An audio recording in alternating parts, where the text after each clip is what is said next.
When you're ready, please. All right, please proceed. Okay.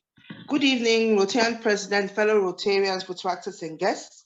It is indeed an honor for me to read the profile of our speaker for today, our Rotarian guest speaker for today. Past Assistant Governor Theresea Osei Tutu, popularly known as PAG TOTS and now PAG DEI, is a charter member of the Rotary Club of Accra Airport, which was chartered in 2000. Her classification is corporate training and counseling.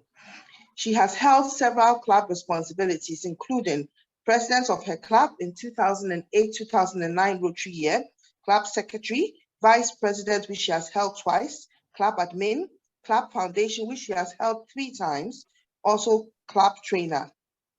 At the district level, she has held several positions also. She was an assistant governor from July 2010 to June 2013. She was also a member of the host committee. She's also a member of the host committee, RI, Rotary International USAID, Water and Sanitation Project from 2010 to date. She was the chair of the Ghana National Polio Plus Committee for 2015 to 2019 and the vice chair, host organizing committee, Zone 20A Institute in 2016. She's also a member of the vocational training team, VTT Uganda in April 2017, and the host organizing committee chair, popularly known as HOC DTAC, for April 2019. She's currently the District Diversity, Equality and Inclusion Chair, that is DEI Chair, and also the District Youth Protection Officer nominee 2022 to 2023. With regards to international meetings, PAG TOTS has attended 14 district conferences, 4 Rotary Institutes, and 6 Rotary International Conventions. PAG TOTS is a major donor of the Rotary Foundation. She is single with 2 daughters and 2 grandchildren. Fellow Rotarian and Rotarian President, fellow Rotarians, protractors, and guests, kindly let's all welcome our own past Assistant Governor TOTS, aka PAG DEI. PAG, you're most welcome. Thank you, Ajo. I'm not sure about the DEI, but I take the TOTS. And thank you very much, Rotaractor Jima, for the prelude on tolerance of differences. I think this topic is a very, very good prelude to what I'm going to talk about today. So I always like to start with a scenario that if you imagine, can I have my slides shared, please? Sure. Is it shared? Bit of a technical hitch, but if you could give me 30 seconds, you'll be up. All right, okay. So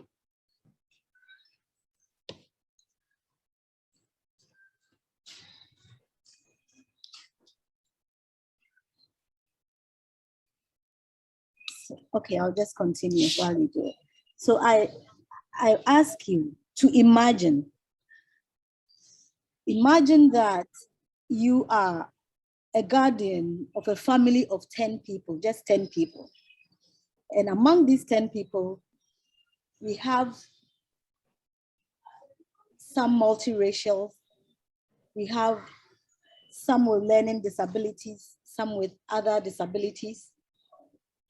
We have young, we have old, we have all kinds of differences in terms of who they are, the nature of these people, these 10 people. And you are the guardian.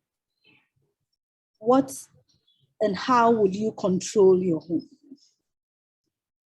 So with this in your mind, I'd like you to imagine Rotary International with 1.4 million people in over 120 countries all over the world, and 33 or 34,000 clubs. So look at the diversity in such people, in Rotarians. in various races. So if you are the guardian, if you are the head, how will you manage your people?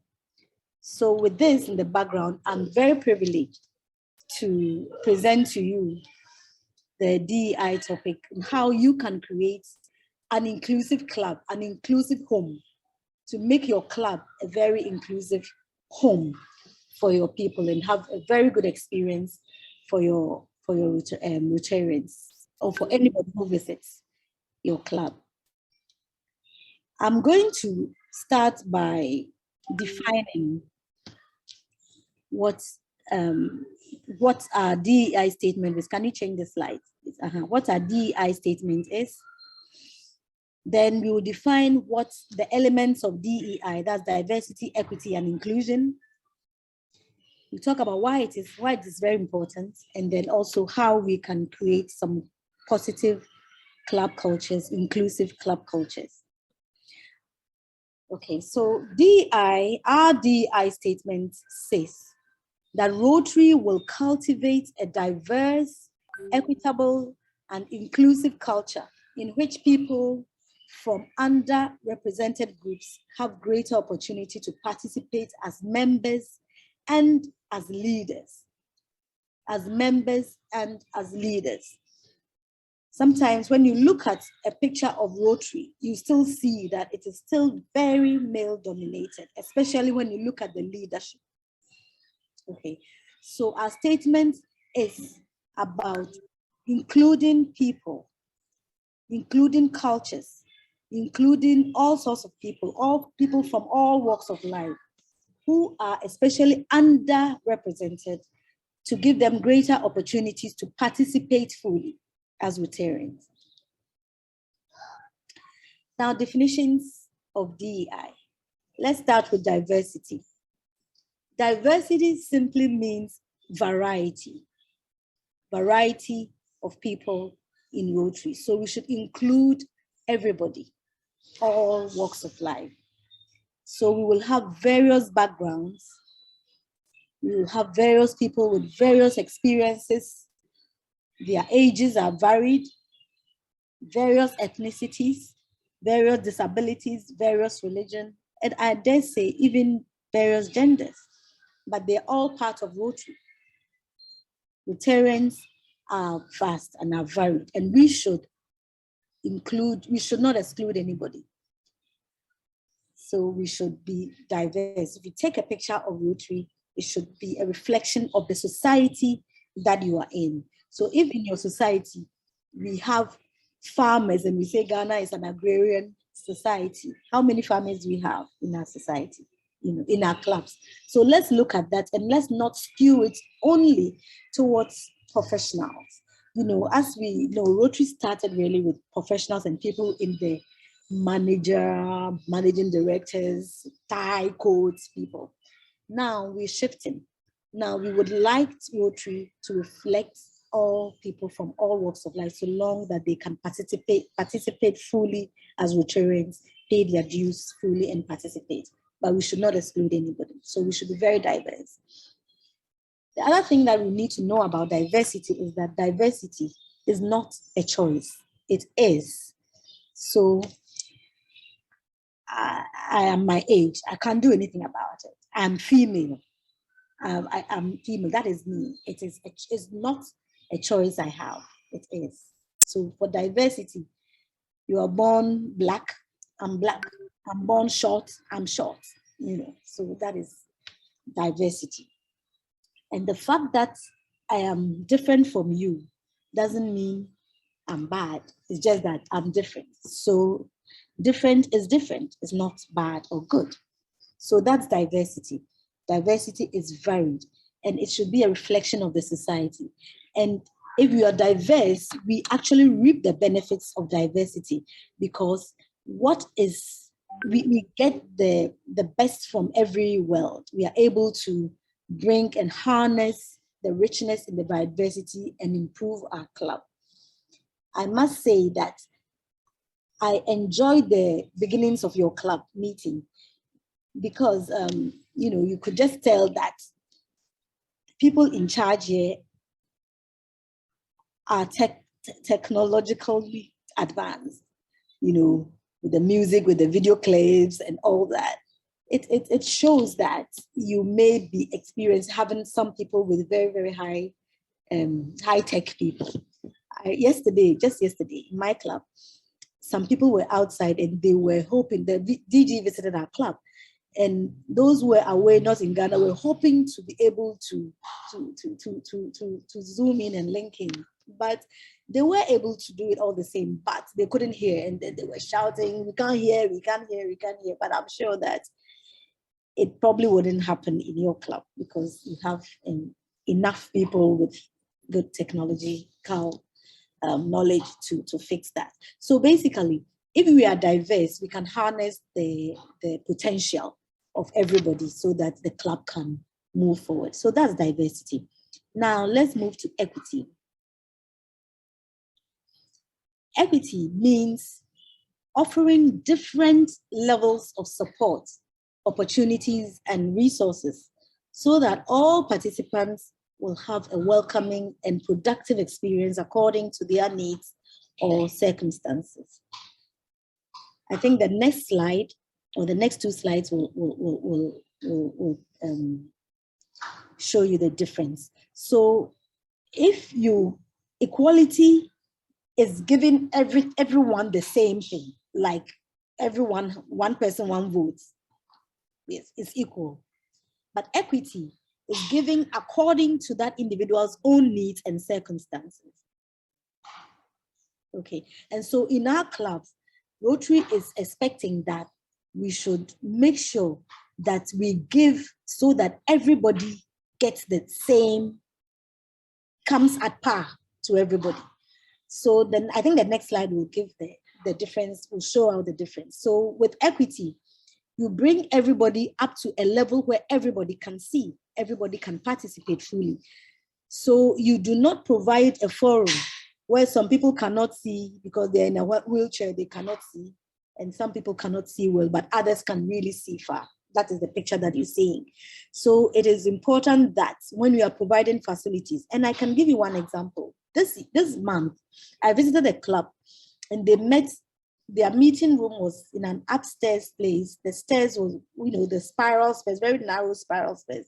There is no way that anybody in a wheelchair can attend that meeting.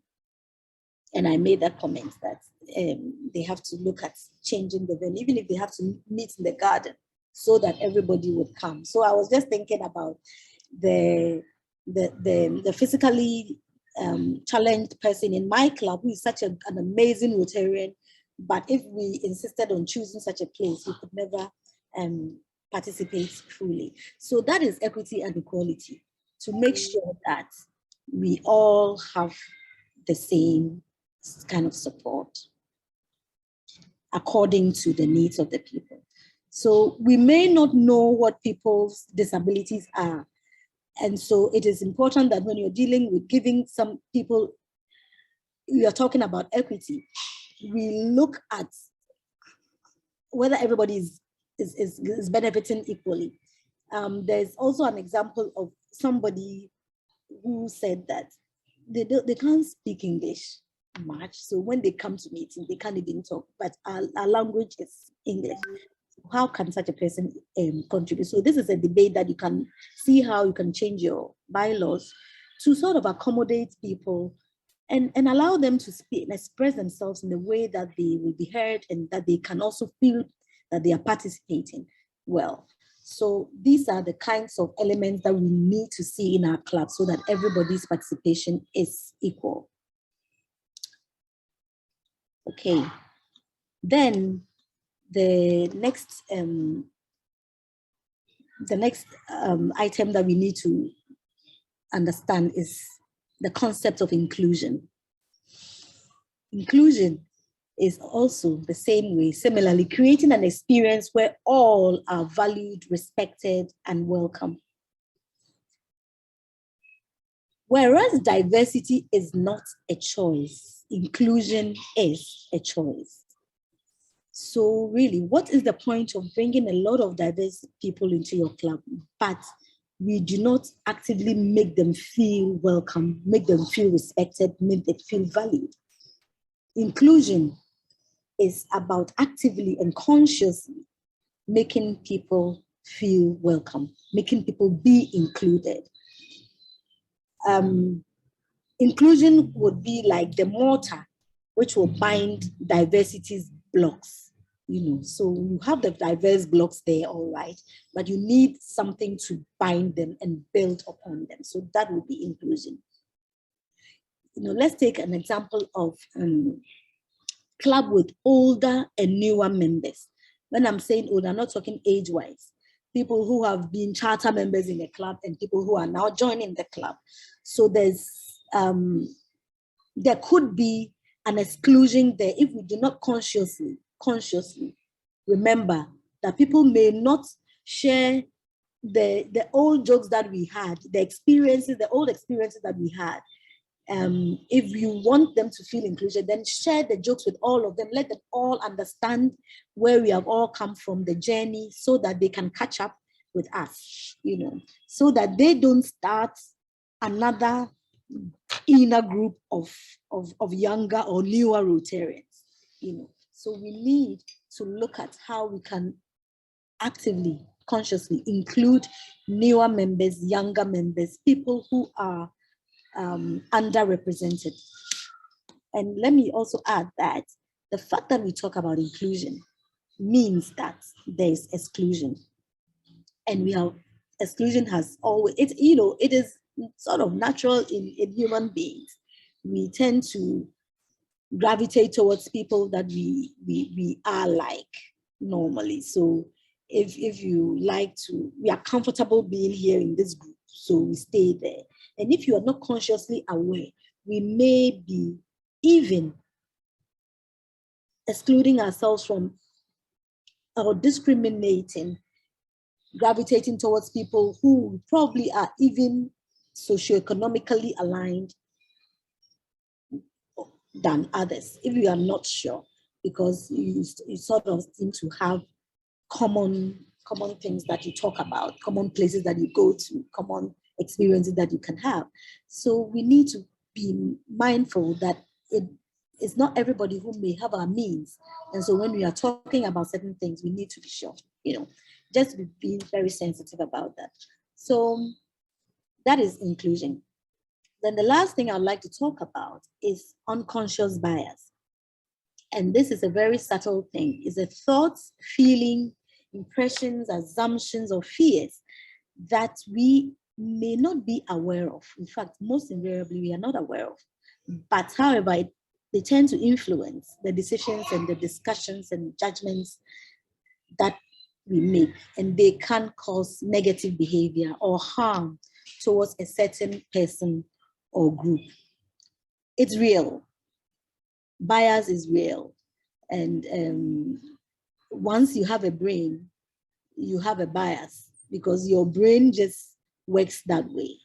Your brain decides easily where is safe for you to operate. And so you end up operating in that sphere.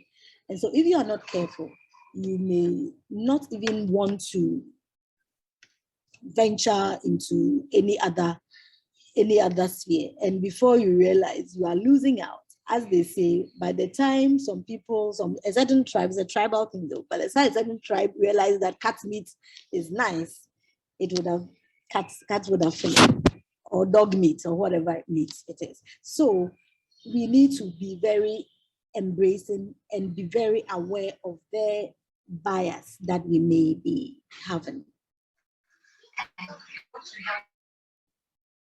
It is a psychological, it's an obstacle to inclusion. Bias is an obstacle, and knowing this consciously will help us give a sense of judgment.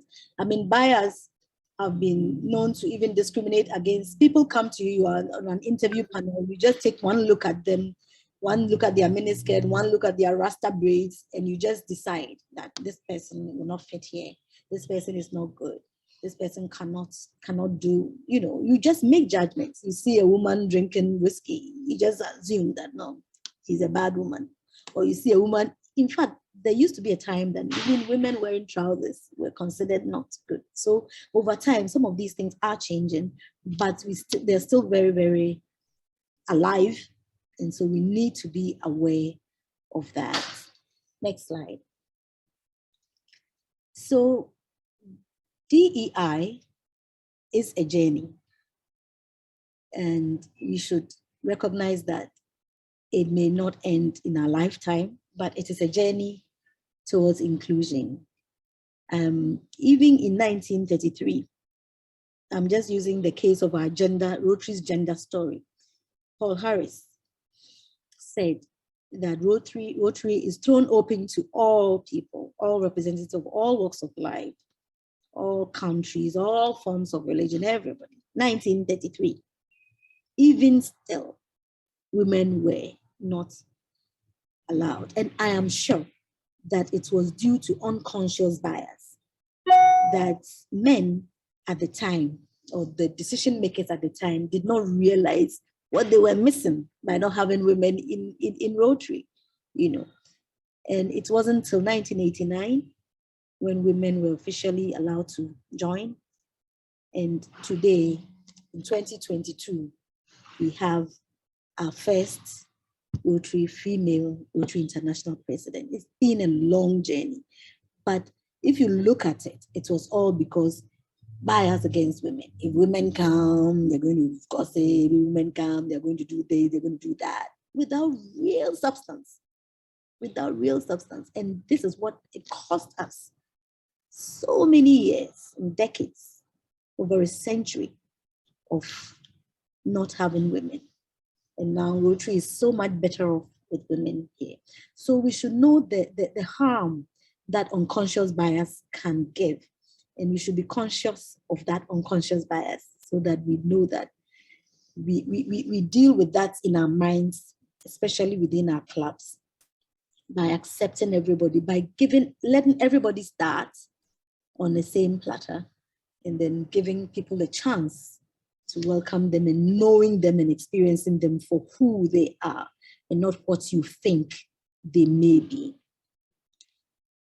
Now, why is DEI so important? One, DEI is at the heart of membership. If you're doing your DEI well and you're being inclusive, you should know your members. And the member who feels included will definitely stay longer than the member who feels excluded. So right there, you have members whose experience may not want them to feel just because they do not feel welcome. They feel they don't belong. So it is at the heart of membership. Two, about networking. Once you do not align yourself only to one sect of people, but you open yourself up to so many people, you have a whole range of people that you can network with, you know. So let's look at how we look at, we should throw open that, it's vast. We should free our minds and then get into other people, and we will benefit from it. The club will benefit from it. You know, it opens new service opportunities out, and we can even adjust more nimbly to an evolving world. The world is always evolving if we embrace DEI. So for me, I think DEI is simply a smart thing to do. You know, don't rule anything out. If you have a club the same age and you're all growing, by the time you get there, you realize there's nobody to do certain things in your club anymore, you know. So it is a very, very smart thing to do, economically wise. It's very, very important to embrace it. Now, how do we have a culture, an inclusive culture in our club? And I'd like to advocate that it should start with the individual, because the individuals who make a club. Okay, so we should be we should start dealing with it within ourselves. We should look at our unconscious biases. We should look at the things that are blinding us, our judgments, and question our perspectives to things. You know, we should push at it. Why am I thinking this way? Have I given the person the chance? Why is that? We should just deal with it within ourselves first before we even come to the club. Okay. Then in the club, to create it, it will be good to have a DEI champion or a committee who will look at things, especially who will take a hard look at your processes, your procedures, and make sure that they are well aligned and they are very inclusive. And it may need you to take a club DEI survey to look at who you don't have. You know, it's a bit like what we do in our classification surveys. We do, but those are more for your classification and your job roles. But for DEI, it should even go beyond that. It should go, you know, it should reflect more of the people, the races, the religions and all that. And we should look at it. Even some of the Rotary prayer songs and all that are very more towards Christian. You know, there's this one song, I think, Oh, when the saints go marching in. I think one of the verses is very, and I think the last one is very Christian, you know. So when we are very conscious of it, once we're doing it, it hits you. Once you are conscious of it, it hits you that, okay, so how will the Muslim feel? I have a Muslim in my club, and there are times when you ask her to toast, she says he doesn't toast. I said, all right, so you don't give that person that role to toast, you know, because you think that you have to. I said, you can toast with water.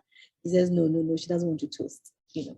But just hear people out and let them be comfortable. If they're not comfortable toasting, that's it. It's okay. Let's understand that.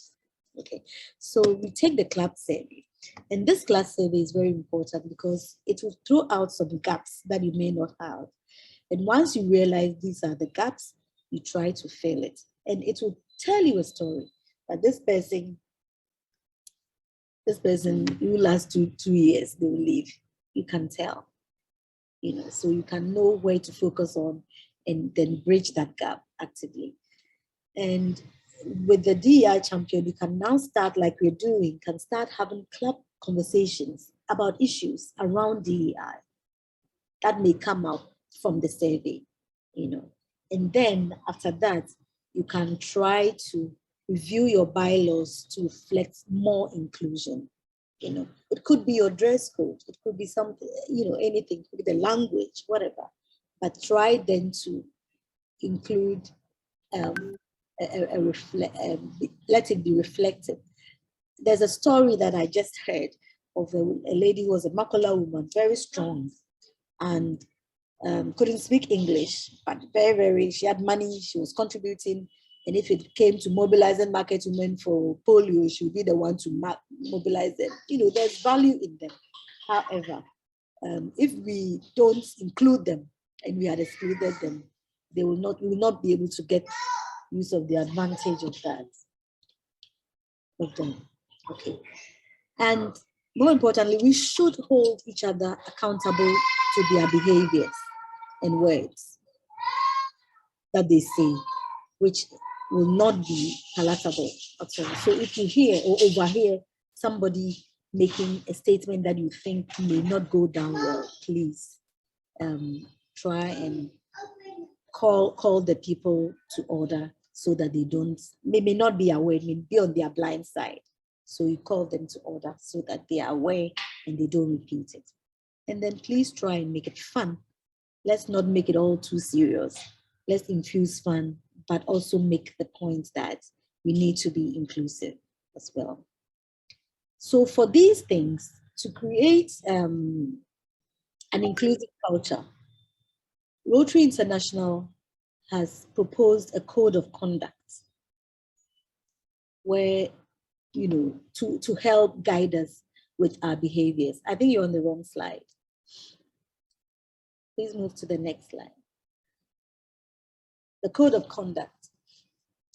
One is to use respectful language. And this is not even only for DEI. It's just important that if you are in a group, you use respectful language generally, you know, but more because of DEI, because people get very sensitive when they feel inclusive, or you may say something that you may not feel that you hadn't respected them. And your actions, I mean, now you have younger people in your club. It is not now that you're going to tell the younger people, you bring my briefcase, carry my briefcase to the car, or you help tidy up here, or the women you serve, you know, be mindful that people do not feel that we are all here for a reason. So don't treat people, push them into their, you know, their corners, their where you think they should be. So let's be respectful to all, let's be supportive to all, let's consciously foster a welcoming and inclusive environment, and let's celebrate the diversity that we have. Now, if we take a look at our 4-way test, the expression of our 4-way test, is it the truth? Is it fair to all concerned? We've always had DEI in our values, but how we reflect it, how we exude it, how we live it is even more important, because we may be rattling it away, but we may not really, we may be carrying on with negative behaviors that are really not falling in line with what the 4-way test says we should do. So let's be very mindful of the code of conduct. Is all about the other person and being nice and respectful and supportive to the other person. Next slide. But we do have a lot of resources on the Learning Center about diversifying your club, about DEI, that you can access and then read more on. During the course of the year, we propose to have a webinar series with our other countries. Luckily, I've been able to get in touch with the other country reps for DEI, and we're planning some webinar series. And once we've done, you all know so that you can join. So please join the discussion groups when they come. And then let's hear you on these subjects. Let's know that this is a journey and it's not going to end today, but at least it's a start. And at every point, I am not fully where I should be on my DEI journey. And we are all on this journey together. So in conclusion, I like to say that our differences are normal. We should accept differences are normal, very normal. If you look at the body, and the nose, the intestines, even the fingernails has its own role to play. Let's look at the 4-way test, let's live by it, and let's understand that it is a journey, that it will not end today, but it is a journey that we will die pursuing. And particularly as Africans, we have seen some real apartheid. We have experienced apartheid, racial discrimination, as men, as women. Somehow, I don't know who, what's exclusion that your exclusion story, but I have mine, and I'm sure if you look, you've had yours. So let's empathize with how we felt, and so that we are all very aware that some other people that we may consciously or unconsciously excluding may be feeling that same way. And let's make sure that everybody is on this journey along. Let's bring everybody along. And this is a term that I just borrowed from A.G. Mausi, who says that leave no one behind. DEI is bringing everybody along. So I'll stop here and I'll wait for your questions. Thank you very much for the opportunity. Wow, wow, wow, wow, wow. Well, this is thought-provoking. This is very enlightening. I must say, I had my experience on DI when I started taking courses on the Rotary Learning Center. and it actually made me do a bit more of an introspection of some of the things I do, the way I speak to people, and I realized that, especially on the unconscious bias, there were certain things I didn't know about until I took that course on the learning center. I noticed that no, there are certain things that I do unconsciously. So I started putting myself in check as far as those things are concerned. PAG Thoughts, a very big thank you to you.